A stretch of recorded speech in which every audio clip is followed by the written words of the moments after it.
We Man, are live. Welcome back. context Welcome matters. back. Context matters, man. I got my boy Ant here. We are ready to rock and roll. How you doing this Saturday night, brother? Doing beautiful. How you doing, bro? Man, I'm doing great, man. I'm doing great. No dot this week. Um, he's taking a little bit of time off. But don't worry, he'll be back next week. We gonna let him handle some personal business. But me and We, Anna's here, man. We about to hold it down. So yeah, we're we gonna got hold a it down good for you, show. guy. Um, college football went crazy today, man. Went It went crazy. crazy today. Yeah. Um, Alabama going down. Yep. Texas A&M with the big comeback against South Carolina, man. It was some Crazy. good games today. Yeah, crazy. We got Texas and Georgia right now, y'all. So I mean, hopefully Georgia loses, but it ain't looking like that. But now it's been a hell of a day for college football for sure. Yes, man. Yes, yes, yes. Um, So, obviously, I want to start the show off by saying thanks for everybody who liked, subscribed, sharing our post. Um, Never made it. Network context matters. It's we appreciate all the support, man. We've been getting tons of support, so I just want to say thank you to everybody first. With that being said, let's get this underway, man. The first topic I want to talk about is Delonte West. He was making his waves like through the news cycles like months ago, where people were trying to help him. People were seeing these videos of him struggling, and then most recently, some news had came out about he was struggling again. And I think you were bringing it to my attention, Ant, that some family had took him in, Right. and they've been helping him, and they've been receiving some backlash. Right. Um, How do you feel about the Delonte West situation? Do you feel bad for him? And does there come a certain point where it's like, hey man, you make your own choices, you kind of gotta live with them? To me, it's both. Okay. Now it was about 2 weeks ago. Somebody shared a video. They ran into Delonte West. I think it was at a gas station. He was washing cars for money, and there's kids in the back. They're videotaping him. Well, I think it was a mom videotaping him, but the kids keep asking him. You played with LeBron James. You played with LeBron. He's like, yeah, I played with him. He told him all the teams he played for, and then the mom chimed in and she goes, you made millions of dollars and you didn't save any. He goes, no, I didn't save anything. He said I put nieces and nephews through college. I made sure everybody had houses. So no, I mean I was taking care of so many people. It was hard for me to save money. And she goes, and don't nobody look out for you. Everything you did for everybody, nobody's looking out for you. And he said, I didn't do what I did for anybody to look out for me. He's like, I like to stand on my own too. You know what I mean? Like I'm not asking for help. I'm out here washing cars. And watching that video made me feel really bad for him. Just the fact that I mean, it made me feel bad for him, but also at the same time, it was almost like a damn near being proud of him because he's not looking for handouts. He's not blaming anybody else. You know, if washing cars is how he's gonna make his money, he's out there washing cars. And I was just like, damn man, that shit it was deep. But you can't help but feel bad for somebody. He looks hungry. There's probably days at a time he doesn't eat. You know what I mean? And it made me feel horrible. Yeah, I think there's a human element to it, man. Where you going anybody time you see somebody struggling, you gonna have feel bad for them, you know. But at the same time, when so many people reach out to you and try to help you, and you burn so many bridges, there come a point in time where it's like, you know, yeah, I can feel bad for you, but from a distance. And that's kind of where I'm feeling like where Delonte West is at is I think Mark Cuban had made some comments saying how his mom was like, go help him. And he goes, I've already helped him so many times that he doesn't I'm that bridge is burned. And for me, you know, when you get to a certain point in your life where you've been tried like you've been burning so many bridges, eventually you get to the end of the road and there's no one there left to help you now. And I always would see homeless people, drug addicts at gas stations begging for money, and I would think like, damn, they ain't got no family like that would want to help them out. Right? And then as I got older, I started to realize that no, they've auntie came and helped him, and then he stole her TV, or an uncle tried to give him a couple dollars, and then he came back and tried to rob him. So there's certain actions of an addict that once they burn the bridge with you, it's your right to cut them off, family or not. And I think he's burned all his bridges, and now he's left having to clean cars for money. Okay. And that's how I'm feeling about him. Well, I'm gonna put this in the perspective for our viewers is that we have a chat and it consists of everybody from every podcast we shoot. So if you watched Never Made It, if you watch Context Matters, all of us as a collective have a chat. We talk to each other. And this topic came up and it was kind of split because some people feel bad for him. I do, some people don't. But I don't think just because you feel bad for somebody doesn't mean you have to help them.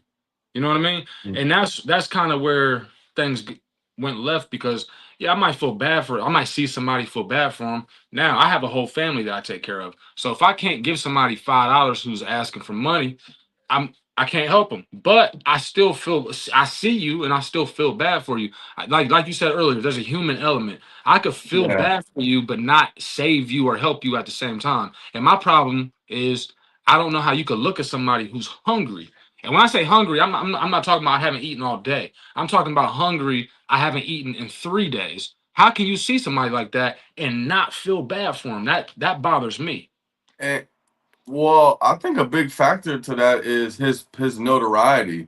Because you know who he is, you know for a fact that people have tried to help him, and you know for a fact he has fucked up those chances. Now people are less sympathetic to his situation. Whereas if I meet a Joe Schmo outside the gas station who's struggling on drugs, I don't know how many bridges he's burned. I don't know how much he's you know, ruined all the chances he was given. So that now I'm more likely inclined here, man. Here's $2, man. Here I got some loose change in the car, you know. But then when you like, hey, is that Delonte West? This motherfucker who had millionaires upon millionaires, trying to come and help him and rescue him and put him in the rehabs and get him on his feet and help him with this and help him with that, and he's still out here. He don't want the help. So Well, now it makes you feel like if you help him, you might as well just catch your money on fire and just burn it. no, I feel you. My only problem is that I wouldn't go as far as to say they don't want help because I think most of us in this country have had a family member on drugs. We've had a family member that's an addict. We've seen firsthand people try to come off of these drugs, right? I've never been a addict as far as a hard drug, okay? Crack, cocaine, heroin. I've never fucked with none of it. So I can't tell you how that makes somebody feel being an addict on that. Now, what I can say is I've seen it firsthand. I've seen people want to get clean that can't. You know what I mean? So I Yeah. don't. As far as help, yeah, maybe Delonte West wants to help 100%. Maybe he wants it more than anything else, and he just struggles with whatever addiction he has that it prevents him from allowing himself to get that help. You know what I Yeah. mean? Yeah. Well, then it becomes a point of okay, I feel bad. I know he wants the help, but if he's incapable of getting the help or incapable of taking it, then if I'm in a position where helping you, I might be able in a position financially to help one person. You know, Right. should I help this person who he needs the help and he's trying, but he's incapable and he's proven he's incapable of getting clean? Or Right. do you send those resources on somebody else who has an actual shot of recovery? Because as sad as it is, maybe he'll never get clean. He may never get right. Right. And those are the deeper conversations about when do you cut somebody off, and You know what? when do you stop offering that help? No, I feel you. No, I'm with you 100% on that because I mean, like I said, bro, I got mouths to feed. You know what I mean? Like honestly, me personally, even if it's somebody I know that will accept the help and maybe could get better, I still might not be in a position to help you because I have so many mouths to feed as it is right now. But having this conversation made me think about something. And if you're watching, listen to this and spread it to your friends, okay? One thing I hate is getting on Facebook or whatever social media and you got somebody who goes to Little Caesars and buys 10 pizzas, okay? Then he goes downtown, like where I'm at, Hamilton, but downtown Cincinnati, and you're feeding the homeless, right? It's a beautiful thing helping people out. but turn your fucking camera off. Like, why do I have to watch you give homeless people? If you want to help somebody out, you don't. It don't have to be captured on a fucking camera. Like, what are you really doing it for? You know what I mean? Like, you gonna give Exactly. everybody a slice of pizza and then you go home and that's it? Like, man, if you're gonna feed somebody, you gonna help somebody out. Do it out of the kindness of your heart and turn your fucking cameras off. That's one thing I had to throw out there. Because if I'm Yeah. gonna help somebody, hey, if I'm gonna A help little somebody, side, a little mhm, side thing too is you know what pisses me off is when people make these videos and they film themselves like crying and shit. Like, if you're going through something heartfelt and shit, why did you think to pull your camera out and record You yourself? need some bro, milk. That shit pisses me off, man. I don't yeah, understand why people do that. it's wild. Man. It's wild. Yeah. This is a story that we're gonna be following. Delonte West, the Antonio Brown stuff too. We're gonna be following. We're not gonna talk about it on this episode per se, but we are gonna give y'all updates on what's going on with his situation because I know he recently, I think he just bonded out. So we'll be giving you the updates on that as well.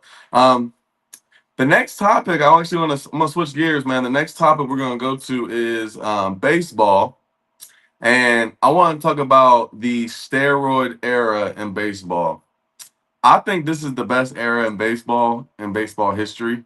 And I'm talking, mid 90s to the early 2000s, that decade span of Bonds and Sosa and McGuire. I got a personal hot take of mine where I want them to bring back steroids in baseball, just period. I want to see 70 home runs a year. I want to see some crazy shit. And for the most part, it's a non-contact sport, so it ain't like y'all fighting or kickboxing or football. I would like people to be juiced up to the gills and just hitting 80 home runs a year. That would be peak baseball for me. Mhm. But I want to say, like, do you think baseball cleaning up their sport actually shot themselves in the foot? Well, it's a double-edged sword, okay? Because we grew up in the steroid era. So when we had Mark McGuire, Sammy Sosa, Barry Bonds, there was nothing like it. You know, when you turn on the TV and you're watching Barry Bonds step to the plate, and I think it's called Macaulay Cove, where they Yeah, be, yeah, McCovey Cove. yo, they be in boats outside the stadium waiting for him to Chris. hit a home run. You had to be there. If you wasn't alive for that, I'm sorry. It was the most beautiful thing you've ever seen in baseball. The problem is this: is that it's like how we talked about CTE with football. Uh, we need to study roid rage, okay? Because like I mentioned his name last episode, Chris Benoit. He a wrestler. He killed his son, his wife, and then himself. Okay, and it could have been CTE. It could have been roid rage because steroids. We've all heard of roid rage, which we don't really. We need to study that and learn it because if we start juicing up all these baseball players, and then you start getting hey, so and so killed so and so, or he lost his mind and killed his family. Like now you got a problem. So baseball cleaning it up might have been a good thing. Now, as far as the product that you get, bro, there was nothing like watching Sammy Sosa and Mark McGuire doing a home run chase. Like, bro, baseball was at an all time Man, high. do you remember the updates on ESPN every night when it was the home run race was on and they was doing live cut-ins. Like they would Bro, they would interrupt your regular scheduled programming to give you a home run update. Oh, McGuire just hit it was 59 and then Sammy Sosa just hit 60. Like, like that. It was like that. It was uh, beautiful. It was nothing like it. I mean, that was that yeah. era, that era had n- you wasn't even a baseball fan. You didn't even watch baseball, but you were tuned in to see who was hitting that home run. It meant something. It really did. It was amazing. But I It mean, was amazing. steroids, like you said, it's non-contact. As long as they can get the roid rage, figure that shit out, and if we can Now, prevent what stuff like that, what percentage of baseball players during the Roy Rage era uh do you think, like, what percentage of players do you think was on roids? Like, if there was already a high enough percentage of people doing it during that era, mhm, then we kind of have the data. Like, okay, I mean, like, I don't remember too much crazy shit happening from the players. I don't either. But I'm just Yeah. saying, Now, was it 10% of the league, 20%? I right? would think it'd probably be at least 25% of the league was juiced up. Yeah, At least yeah. 25%. I think most was still clean. I'm not going to just portray it like the whole Major League Baseball was juicing. Right. during that era. But the top players, I do feel like were. No I do doubt. feel like the top players were. Yeah. And but yeah, I think baseball has went down, man, a lot since that era. Like I think that was the peak of baseball in America, and it's been going downhill. I Now the only thing is, I think baseball can make a comeback with the Shohei Ohtani, the pitching and the hitting. Right. Like they do got some crazy stars right now that they can market. They got to market them though, and the baseball does a terrible job of marketing their players. Um, but if they do that with the rule changes they've made over the last like 4 years or whatever, they got a shot to bring it back and get baseball relevant again. But man, if it was up to me, bro, open the Yeah. floodgates, let these boys juice up. I want forearms out the fucking here. I Right. want man, Barry Bonds' head was this fucking big. Bro, Mark McGuire has stretch marks. Hey, Mark McGuire has stretch marks in his neck. I mean, Yeah, man. he was A juiced. real fucking animal, That bro. motherfucker was juiced. Man, I A went down to the real game. animal. That's what I want. Bro, I remember seeing him as a kid, and I was like, you knew something was wrong. You like, why the fuck is his neck look like that? Like, what the fuck is going Yeah. on? Look Yeah, but like no, he be it was headbutting amazing. Rams. Look like he Yeah, be headbutting Rams and shit. crazy. No, it was the Oh man, I best. love it. But yeah, man, I definitely I think we should bring it back, man. That was the best era, man. I love that Only era. thing about it is that baseball is the most strict out of all the sports. Like, if you look at baseball's Hall of Fame, if you messed up one time in baseball, as you see, like Barry Bonds, how is he not in the Hall of Fame? Pete Rose, how is he not in the Hall of Fame? Mark McGuire, Jose Canseco, Sammy Sosa, all the best players aren't in the Hall because of a mistake or a mess up they had. So, talking about letting them use steroids, it'll never happen. You know what I mean? Yeah. Well, no, it will never happen. I think it's an absolute fucking tragedy that Barry Bonds is not in the Hall of Fame. I think it's an absolute tragedy that Pete Rose is out. That's what I'm saying. And then um we got to touch on the betting stuff again too, because Pause. uh, on the Guardians, Manuel Clase and their whole pitching scheme was insane, bro. Insane. Yeah. And Pete Rose should be in. All the steroid era guys should be in. Right. That's me personally though. But I mean, you cheated the game. You cheated the game. Well, here's the thing: you can't tell the story of baseball without mentioning everybody we just said. You know what I mean? Willie said Roger Clemens. You can't tell the story of baseball without mentioning Barry Bonds, Roger Clemens, Jose Canseco, Sammy Sosa. Sammy Sosa, It Mark doesn't get told McGuire. without. My thing is this: if you can't tell the story of baseball without mentioning these guys, they need to be in the Hall of Fame. That That's me. era alone, bro, is legendary, man, legendary. Right. The next thing I want to talk about, man, is today's NBA, man. You could argue that Luka, Shea, Giannis, the Joker, and Wemby are the top 5 players in the league. All 5 of them are outside of the USA. Shea is Canadian. Luka is from Slovenia. Joker is from Serbia. Mhm. Wembanyama is French. Giannis is from Greece. So the world seems to have caught up to America in the NBA. Do you think this is good for the league that the best players are now European, or just foreign players, not from the Okay. U.S.? Right. All right. So I think for the league, it's better for the league because now you got people in Serbia or wherever all these guys are from. You got countries that are watching basketball, NBA now because of these guys. You know what I mean? If it wasn't like that back in the 90s. But it's worse for us as Americans. You know what I mean? Like we want to see our players at the forefront. The Mike, how Jordan, Kobe, Duncan, like those were our guys. You know what I mean? Now, but when you see like a Manu Ginobili, because I'm not too familiar, like Shea, I didn't know Shea wasn't from here, bro. Like that's Yeah, crazy. I didn't know yeah, that. Now, yeah. for the NBA is better. We might not see that up close and personal, but for us, it sucks. You know what I mean? Like I don't, and it is what it is. But I'd rather see. Do you think that like having a European player as your best player in the league is can be like a negative thing for your primary viewership to be in America? Like, it having Joker as the face of the league, is that good or bad for the Uh, league? uh, I don't know. Honestly, I mean, for me Because personally, yeah, you know, because for me, so go like ahead. for me, I think it's like a two-edged kind of like sword thing where the European players being the top of the league is great for the world viewership, growing the brand, getting the name out there.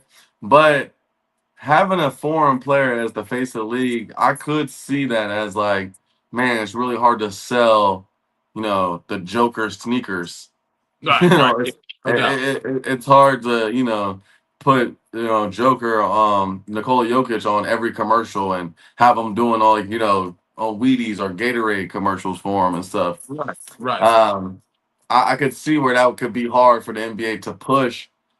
Come watch our league. We got the best. This is our best player, and it's a dude who's jumping this much off the ground, and Right, you right. know, No, you know what it reminds me of is when Lennox Lewis was the heavyweight champion, okay? And he was uh, undisputed. He had every heavyweight title. Now, back then, like, yeah, Lennox Lewis is black, okay? So I mean a lot of Americans could relate, like, okay, we like him, but when he'd open his mouth and talk, you couldn't stand hearing this motherfucker's voice, bro. Like it just like bro, Lennox Lewis, you was like, man, somebody knock this nigga out, man. You know what I mean? That's how you felt because just uh, it sounded different. And it might sound what's the word I'm looking for? Uh immature, okay? But that's just how it was. Like, okay, and this is how it is in sports. When you're American, you want like the Olympics, you want to see the Americans win because that's your people. You know what I mean? So with right. the NBA, you want to see Americans. I don't care if white, black, it don't matter. You want to see Americans at the forefront. You want us to do better because that's how we're programmed. That's how we're wired. You know what I mean? And So it's one of our primary sports. Like everybody around Europe and shit, they play soccer. right, So all their best athletes are playing soccer. That's why we're not as good at soccer because our best players are playing basketball and football right, and baseball. So, you know, to have literally, I mean, you could argue the top five players are all not from the US is crazy in a sport that is primarily viewed, consumed, everything in the US, and it's one of our number two sports that people play. right. Well, it kind of says something, but too, it's like I always think in sports, the hungriest people always end up being the best. Okay, like when you grow up in nothing and basketball might be your only way out, you're gonna get really good at basketball. You know what I mean? So it kind of shows you that Americans might be in a good place, and the rest of the world might not be because if they're dominating sports, that just tells me they're hungry, more hungry than we are. And I think the modern NBA, like today's game, the way they play it, lends more to the European style of spacing and skill Right. and shooting. Um, and I think the European players are playing the NBA game at a young age, and then they're coming over, and it's been pretty easy for them to adapt. Whereas back in the 90s, the European game was kind of the same as it is today, but the NBA was different, where it was a lot more physical. So then when they came across, a lot of them are struggling. It's a physical game, the hand checking, and now I think they've just made it seamless for these Europeans to come over and dominate. And power to them, man. I mean, they're a joy to watch. I mean, Victor Wembanyama is crazy. This Crazy, dude could, if he stays healthy, he could be a top five player ever of all time. no doubt. So Well, I, I'm gonna throw this out there. I think you're 100% right because if you look at Tony Kukoc, imagine yeah, Tony Kukoc playing in this era of basketball. I mean, the way he played. You know what I mean? right. I think that if Tony Kukoc played today, he'd be up there with the rest of the guys we're talking about. It's just like you said, the NBA was different back then. Put Tony Kukoc the way he shot, the way he played in today's NBA, he's one of the top players. It's Um, the I evolution. agree. I think there's a lot of players from that era that didn't cut it because the primary reason was physicality. Right. And if you take that away with today's NBA, we're not saying, not poo pooing today's age. I'm on the side of today's game is way more athletic, way more skilled than ever. But the one thing that's undeniable is the physicality of it. And I think that lends to more Europeans coming over here and having success. I agree. I agree. Yep. Yep. This last one, I wanted to save the most time for this Mhm. last debate because I think this one's going to be the most debate like topic we have because we're both Buckeye fans, right? No But I doubt. do feel like we are on the other end of the spectrum on this one topic, and it's Big Ten versus the SEC. Um, I You can correct me if you're wrong, but I think you think the Big Ten is superior to the Ab- SEC, Absolutely. and I don't think so. And really, the debate I feel like comes down to Big Ten has the money and the SEC has the tradition, and that's how Okay. I view it as. Okay. Um, I'm gonna throw it over to you, but I'm just gonna say, listen, I think SEC is a better top to down conference than the Big Ten, and I'm a Buckeyes fan. Um, what do you think? All right. This is the problem. Hold on. D said SEC reigns supreme. Okay. Here's the problem with between the Big Ten and the SEC. It's the networks. Okay. Now, for some reason, big noon kickoff. They think having noon games is the is prime. It's damn near prime time when you're talking about Big Ten. You know, watch any Ohio State game. The last 3-4 years they played Michigan or that team up north. Forgive me. Last 3-4 years they played that team up north. It's been a noon game every year. Okay.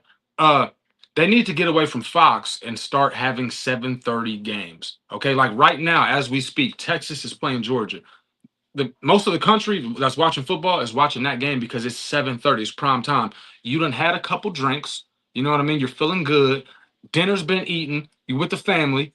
The ABC or CBS, whichever one covers the SEC, has it right. Okay. Now, if the Big Ten, forget big noon kickoff. If we started having prime time football games, and not only that, but I don't care that USC and You, Oregon you, is on the West Coast. Okay, let me. Why hasn't since Oregon and UFC's joined the Big Ten? Why hasn't Ohio State had to roll up into the Coliseum and play a football game? Why hasn't USC had to come to the Horseshoe and play a football game? Do you know what kind of viewership that's going to bring?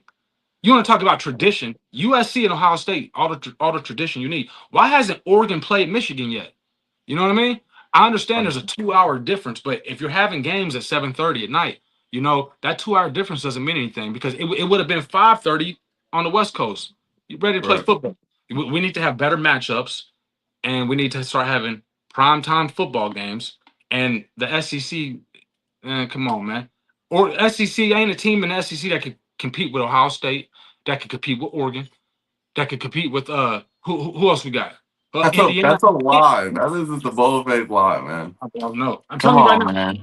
Come Listen, on. listen, listen. Well, it's Listen, a first of all, let me go. Let me go. First of right. all, you acting like the Big Ten don't get no primetime games. They play primetime games. And we just watched Penn State and Oregon a few weeks ago. They was on at night. I'm pretty sure that Oregon Indiana game was a night game. And it's only Ohio State Michigan that they play at noon because of tradition. That they play at noon. And my biggest thing is this. The top of the Big Ten, I love. I love those. I love Ohio State. That's my squad. I love the Michigan, Oregon. These are great brands, and great programs. But it's the bottom of the Big Ten is struggling to have any type of appeal at all compared to SEC. I mean, you gotta think a South Carolina is pretty Trash. garbage. They're trash, but they have a cult following of fans, and they're a big traditional like football program. And Rutgers does not have that. Maryland does not have that. Um, uh, Purdue, any of these schools don't have that type of following, cult following that a South Carolina, a Mississippi State, a any of these teams, that have. And I believe that the matchups, the rivalries, and the stadium atmosphere is all superior in the SEC compared to the Big Ten. I gotta disagree. Stadium atmosphere. Look, Yeah. I'm gonna let you in on something right now. All right, the Big House up north holds the most fans out of any college football stadium. Number two, Penn State, second most fans out of any stadium. Number three, the Horseshoe. Like we build our stadiums bigger and better, and when you have 107,000 people, there is louder. The atmosphere is better. The only thing that makes the atmosphere better is having night games. Okay. Now D said Alabama, Texas A&M, Ole Miss, Tennessee. Tennessee. The last time Ohio State played Tennessee, I was there in the Horseshoe. And you want to talk about the atmosphere? It was one big ass party. And you want to know what? We kept partying because in the first quarter, it was Half the 20 stadium, it half the was stadium 21. was orange. Half the Okay, stadium was orange. let me tell you something. It was a big ass party, okay? And guess what? We kept partying and stopped. We stopped watching the football game Hey, because it was 21-0 in the first quarter, okay? yeah, And and 21. half the stadium was orange. And they half Miss- stadium left. Half stadium left too, and we just had a big ass That's party. all right.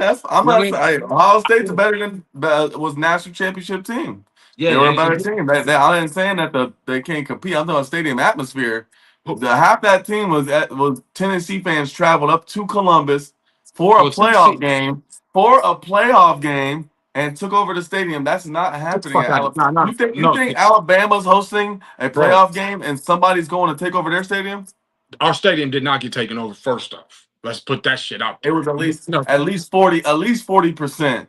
30. 40%. I give you 30, but That's a I'm gonna say. lot. That's a lot. It was a lot, but here's the thing: Tennessee ain't that far. Like, let's be honest. If that game would have been held at Tennessee, Ohio State fans would have traveled down to Tennessee. That's a 4-hour drive, bro. You know what I mean? It is what I mean. It just so happened we had the home game. Now we won a national championship last year. Okay, who won it the year before that? Michigan. Okay, what conference is going to have a national championship this upcoming year? You tell me. Who's going to be national champs? You I don't mean, know? I hope it's Ohio State. It's definitely going to be Ohio State. I mean, look, ever since they opened up the 12-team playoff, the SEC hasn't won a championship. And here's the thing: it's because It's been one season of it. no, okay, the year before that, the last 14 playoff, Big Ten won. Okay, here's the thing: when you have a 14 playoff, namesakes, because everybody wants to ride the SEC. You had Georgia and Alabama take up half the bracket. You know what I mean? Like the SEC was most of the bracket in a 14 playoff. Now that Before Michigan won it, Georgia was back to back. in a 14 playoff, they wouldn't have been back to back in the 12 team. I Why guarantee you not? that. They were the best. They were the best team. They wasn't, bro. They wasn't. Yes, They they were. were, Look, bro. I'm gonna tell you like this. It's gonna be at least 5 years before we see a team from down south win a national championship. It won't happen. You're crazy. You're They're crazy. trash. They're trash. They Alabama could lost. win it. Georgia, Alabama, Texas Um, A&M could all win it this year. Bro, Texas A&M was getting their heads busted by South Carolina today. You know what I mean? So You got came Alabama back lost. and that's championship pedigree coming Okay, back like that. let me say this: Alabama lost to some scrub Oklahoma team today. And guess what? If you put Oklahoma in the Big Ten, they're mid-tier. They're nothing. Okay. Look, Ohio State. Put Ohio State against that Oklahoma team, and you tell me what happens, man. That you're picking the very best of the Big Ten to go against the fifth or sixth best team in the SEC. Okay, put Penn State against that Oklahoma team. What happens? Oklahoma's gonna monkey stomp them. You crazy as hell. Are you man. crazy? Are you crazy? So fucking They mom. gonna whoop their ass. Are you serious? Crazy as hell. They're gonna beat their ass, bro. They're gonna beat their ass, bro. The SEC Penn is State is terrible. the SEC is dead. Look, bro. Look. We got Indiana, an unconventional top team, but they are a top team this year. You got Ohio State, Indiana, Oregon, and USC, kinda, Michigan, kinda. Not kind of. And we've seen Michigan versus Oklahoma. Oklahoma won. It was We've a great seen that. game. It was a great game. Yeah. Well, It was those are great. two mid-tier teams. Mid-tier, yeah. What's the team that you Florida? Florida monkey stomp Penn State. Florida will monkey stomp Penn State. When? Yeah. This year. I hope I Look, hope they play. They're on track to play in the Baked Beans Bowl okay, this year. I'm gonna tell you like this. I'm gonna tell you like this. When the playoffs start, by the time we get to the final four teams in the playoffs, I guarantee you the SEC is dead. They're fucking dead. You know, like Georgia last year. Georgia, oh, Georgia gonna do this. Man, Notre Dame came in and spanked them boys. You know what I mean? And then what happened? What happened to Notre Dame? They got spanked by us. Like, bro, the SEC is dead, and this 12-team playoff exposed them. Hey, you don't be I taking I too. I, I think that the NIL is a disadvantage for the SEC because all of the big money making programs like Penn State, Ohio State, Michigan, Oregon, these are wealthy programs with wealthy alumni.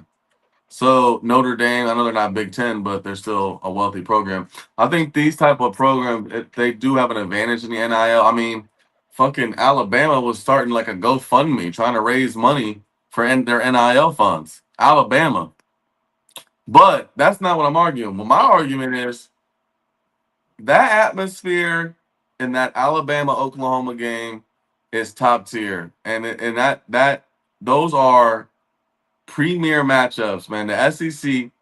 You got ten. It doesn't even matter if Tennessee is good or not. Tennessee, Alabama, Tennessee, Florida, LSU, Alabama, Alabama, Auburn. I mean, you got Florida, Georgia, Georgia, Alabama, Georgia, LSU. Now you add in Texas to that. The SEC has the best matchups, the best matchups. You said so yourself. How come we don't get? How come Oregon hasn't played Michigan yet, or how come Ohio State hasn't played USC? We don't know, but that hurts the Big Ten. It hurts It the hurts Big Ten. them. But It here's the thing. does. We But got we got trash ass Rutgers and Maryland going across the country playing USC, playing UCLA, playing Oregon. These is trash matchups. The SEC is bringing it every single week. What they have at least one or two games that are must see every single week, and the Big Ten doesn't have that. my problem is this though: the potential in the Big Ten. Like, I don't work for Fox, you know what I mean? So I can't make this shit happen. But I'm telling you right now, if you had USC play Ohio State, Oregon play Michigan, you know what I mean? Vice versa, like Ohio State, Oregon, Michigan, fucking, if we had if everybody played everybody, forget the West Coast and the time change. I don't care about that. We have the potential to have those same matchups every single week. They're not giving it to us. Okay. So that doesn't make the conference weaker. It just means that the people who are in charge of this shit ain't giving us what we deserve. Because I'm telling I you, just don't buy that. One, the Big Ten they have so many teams that they rotated, so that's why you don't play everybody every single year. And secondly, bro, they're playing night games. The Big Ten plays night games. It's not but just no. But Brian, you got to admit this, and this is how it's set up.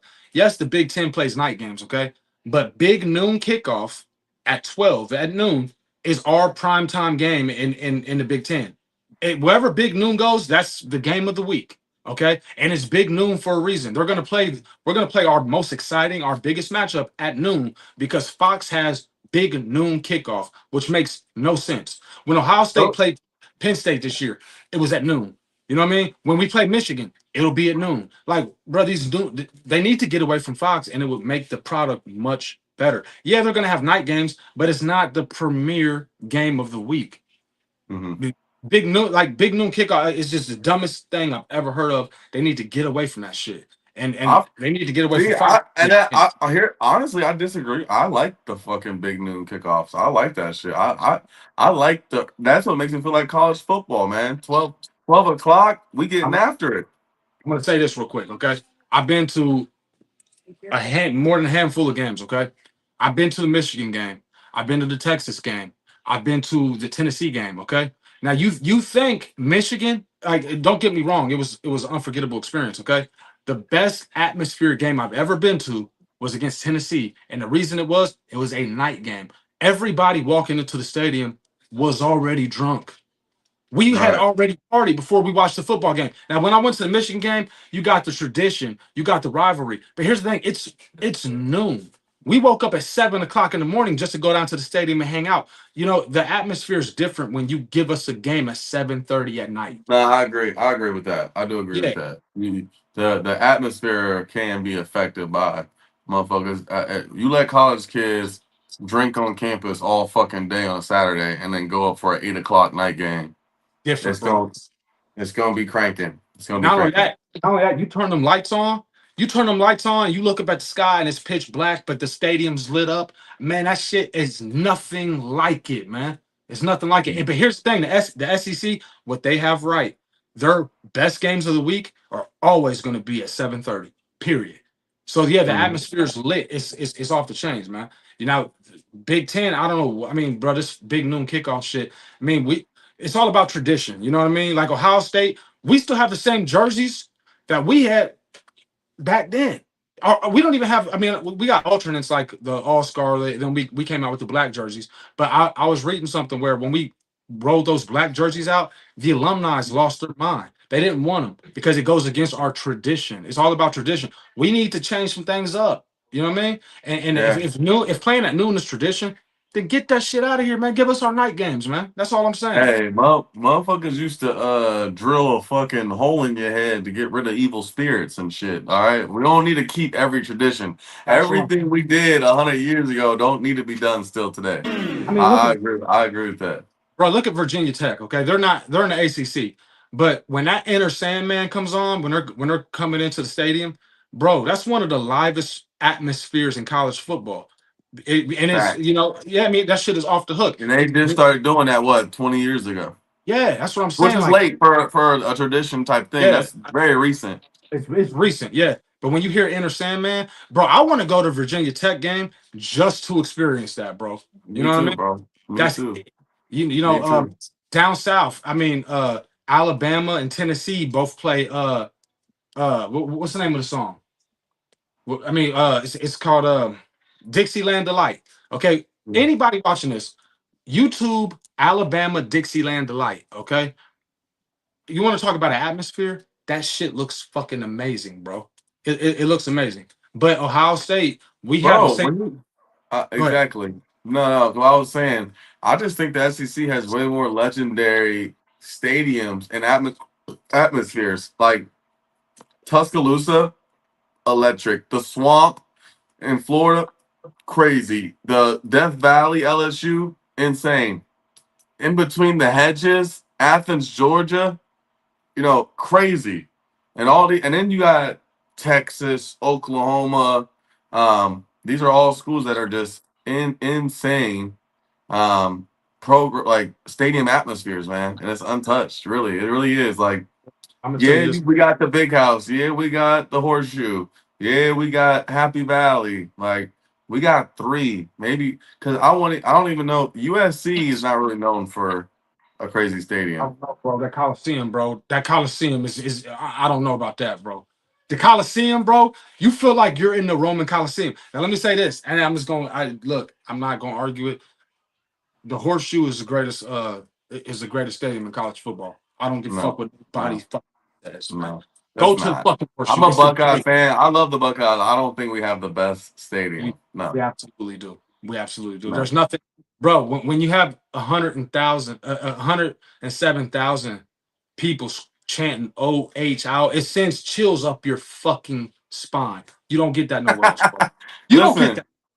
bro. I think Death Valley has got to be LSU.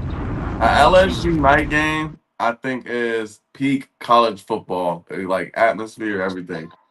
So I think it's legend. I think it's legend shit. Like you hear about it, like. But if I went to Death Valley, I'd be like, man, I wish I was at the Horseshoe. You know what I mean? Fuck Death Valley.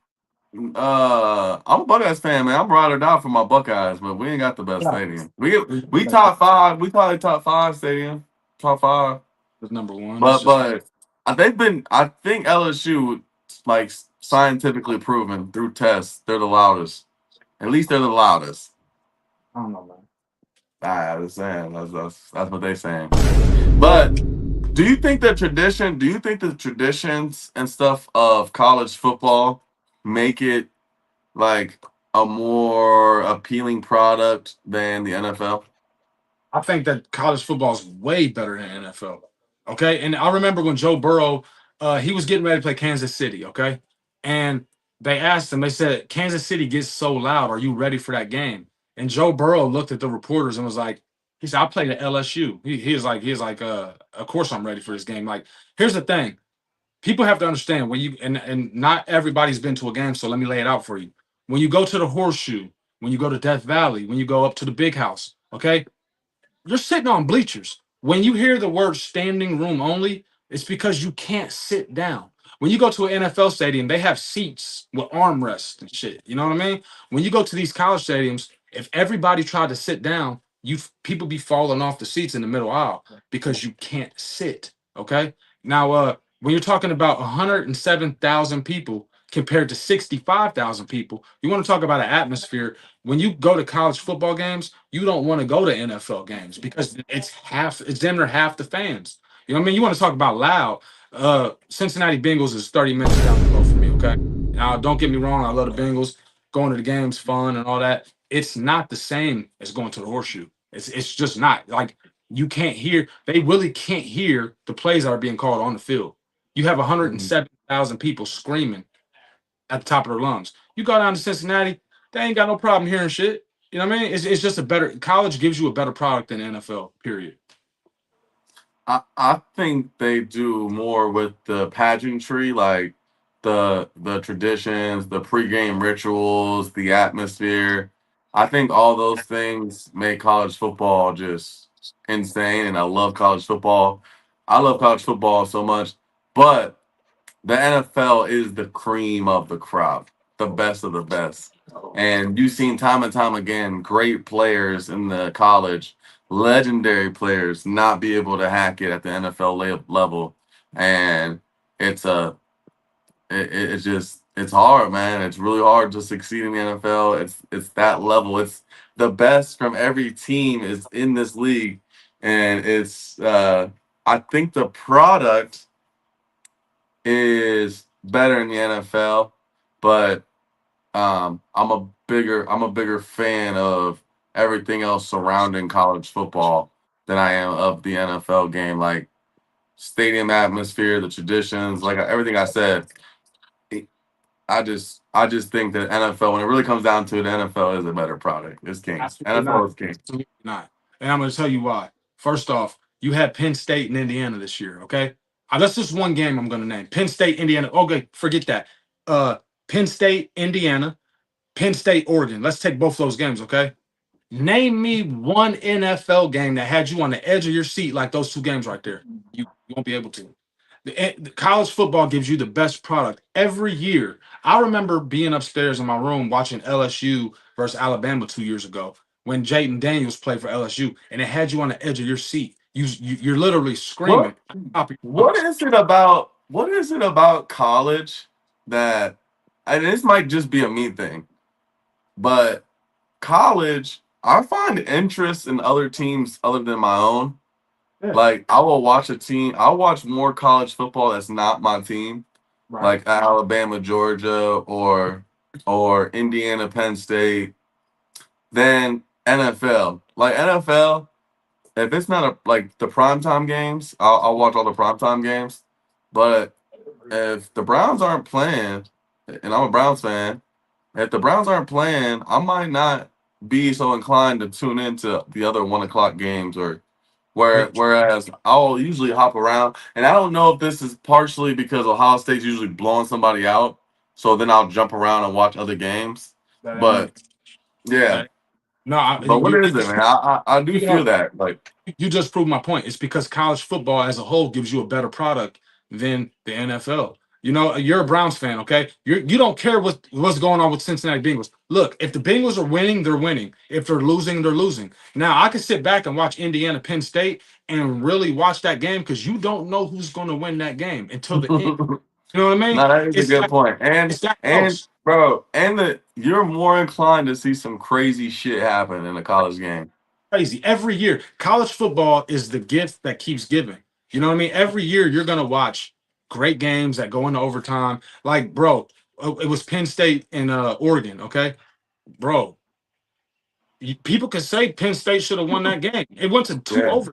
Man, it was beautiful. You love watching that. The NFL is not giving you that, bro. I mean, but here's the thing: it's every single year. You get multiple games that you're on the edge of You your seat. might get the players are better. It's the NFL. The players are definitely better. Absolutely right, right. Yeah, the players are better, but is it a better product? I'm really not so sure now. It's Now I'm thinking about it.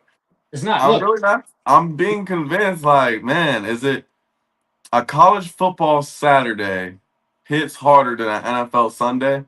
absolutely, absolutely, Man, I don't know. absolutely, bro. I mean, we It's just something watched. about that. I don't know. It's something about them NFL Sundays, bro. It'd be crazy.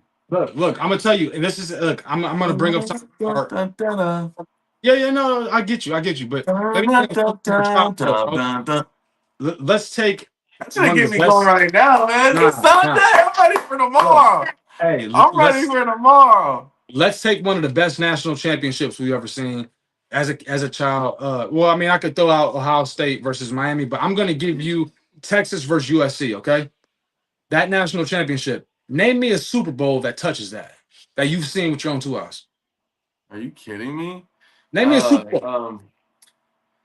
Cardinals versus the Steelers when Larry Fitzgerald had that 80-yard down the middle, and then they come down and Santonio Holmes catch it with his fingertips over the edge. What about the Eagles Patriots with the Philly special? That's better And, than and that's better than Texas USC. I mean, they're up there. Yeah, that's Fuck well. no. There's been lots of Super Bowls that Vince have Young, come down. bro, watching Vince Young run it 20 yards out to win the national championship, we've never got nothing like that in a Super Bowl ever. I'll say that. Watching Ohio State and Miami go to two overtimes, watching Maurice Claret strip Sean Taylor to keep the game going, we don't get that from the NFL, bro. There's no We've way. had great. I don't even. We've had great, phenomenal Super Bowls. I No, don't we even know didn't. why you're Not like saying that. this. Not like that, That bro. those are great. Those are great championship games. Don't get me wrong. Those are phenomenal games, legendary games. But we've had legendary Super Bowls, bro. Crazy Super Bowls, walk-offs, field Decent, goals, decent, yeah. all types of stuff. Yeah, but not like that though. I'm talking about double overtime national championships. You don't get no double overtime in no Super Bowl, bro. You're No, not they're getting not doing the overtime right in the NFL. no. I agree with that. I agree with that. We They get definitely need college to fix football is that. a better product. College football is a better product, bro. I mean, I tell you, look, I'm off every Friday and Saturday. I don't mind going to work Sundays because guess what? Yeah, It's you're tripping. Yeah. it's trash. No, you're getting out of hand now, bro. The NFL is not trash. It's It, I. you love college football, bro. You love it. It's the You got best. the Archie. You got the Archie framed back there on the wall, Yeah, man. I should have known. I should have known where this was going when I seen that. you already know. Man, listen, guys. It was a great show. We about to wrap this thing up, man. Any last thoughts or words from you, Ant?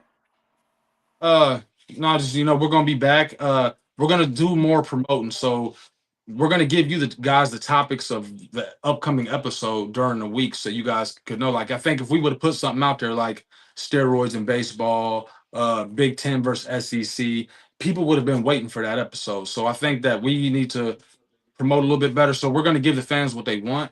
But next week, S Dot will be back with us. It'll be a 3-man team like it has been. So just bear Yeah. with us and keep watching. We appreciate the support, and it's always a pleasure. Yeah, man. And if y'all have any topics or ideas or anything that y'all would want us to talk about, sports related, non-sports related, just random questions, whatever y'all want to talk about, us to talk about, let us know, man. Facebook, YouTube, hit the comment section, like and subscribe. Shout out to Never Made It this morning. There was an episode. They went over all the sports bets and picks for college football. Tomorrow, 9 a.m., we're going to be going live talking about NFL bets, picks, all that with me, Tim, and D. They're doing a midweek show going over NBA, and then it's Context Matters again on the weekend. So we've got 4 shows a week, guys, that we're hitting with you guys. We want you guys to follow, like, subscribe. Context matters on the Never Made It Network, man. So we're so excited. Thanks for having it. Thanks for being here, Ant. Thanks for doing the show with me. I appreciate you, my brother. And yeah, man, we'll see you guys next weekend, Saturday, 9 p.m., man. Peace. Peace.